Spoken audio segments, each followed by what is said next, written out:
భగవంతునికి తారతమ్యాలు, పక్షపాతాలు ఉండవు అనేది సహజ మార్గ మూలతత్వం.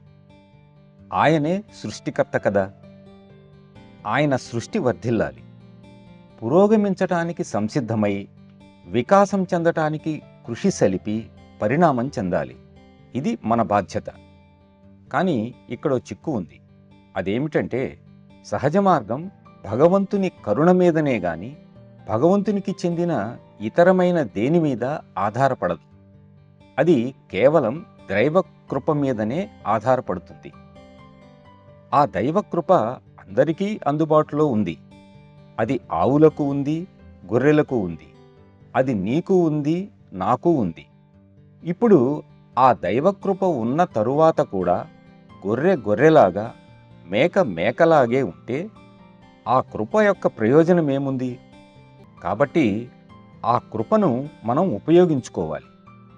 దివ్య ప్రబోధాలు, దివ్య సాధనల రూపంలో మనకు లభించే కృపను ఎలా ఉపయోగించుకోవాలి? మనము దేనిలా తయారు కావాలో అలా వికాసం చెందటానికి బోధన, సాధన అనే ఈ రెండు అంగాల ద్వారా మనల్ని ముందుకు నడిపించే వ్యక్తిని ఎలా ఉపయోగించుకోవాలో సహజ మార్గం చెబుతుంది.